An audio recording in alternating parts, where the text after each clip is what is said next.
समितीला भेट दिली, करवीर पंचायत समितीला.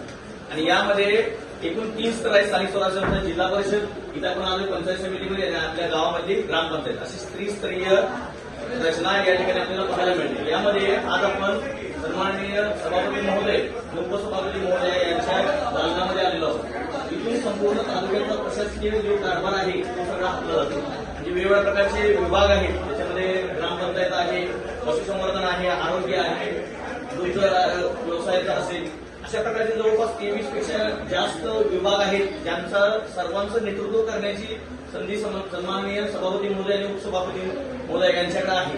आणि हे ठरवत असतात की आपल्या तालुक्यामध्ये कशा प्रकारचा विकास करायचा आहे, कोणत्या कामांना प्राधान्य द्यायचे आहे, कोणती कामं मंजूर करायची आहेत. त्यासोबतच लोक काय करतात, आपल्याकडे ज्या आपल्या समस्या आहेत, अडचणी आहेत, ते घेऊन काय करतात, सन्माननीय सभापतींच्याकडे येतात आणि आपल्या समस्या मांडतात. आणि त्या समस्या सोडवण्याचा प्रयत्न तालुका स्तरावरती सन्माननीय सभापती महोदय आणि उपसभापती महोदय आणि त्यासोबतच आपण जे निवडून दिलेले जे सर्व सदस्य आहेत, म्हणजे आपण इथं बोर्ड समोर बघतोय, पंचायत समिती करण्याचे सर्व सन्मान्य सदस्य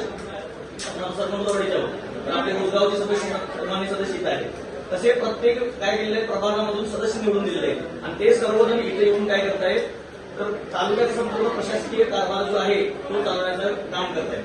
म्हणजे एक तालुका स्तरावरती कार्य करणारी संस्था याची ओळख करण्यासाठी आपल्याला संधी दिली, त्याबद्दल आपण शाळेच्या वतीनं सन्माननीय सभापती आणि उपसभापती यांचे सर्वांचे आम्ही धन्यवाद मानतो.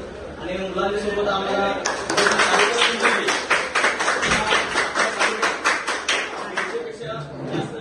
शाळा आहे, पण त्या शाळेत शाळेला आम्हाला मान दिला, ज्याच्यामध्ये मुलांनी चांगल्या प्रकारची परेड साजरी केली. तसेच एका विद्यार्थ्यांनी इंग्रजीमधून भाषण केलेलं आहे. म्हणजे अभिव्यक्ती कशा प्रकारे आहे, मुलांची कौशल्य कुठल्या दर्जाची आहेत, मुलांची गुणवत्ता कोणत्या प्रकारची आहे, हे दाखवून देण्याची आम्हाला तालुका स्तरावर संधी दिली. त्याबद्दल आम्ही शाळा विकास विभागामध्ये सरनोतवाडीच्या वतीने आपले धन्यवाद मानतो आणि थांबतो.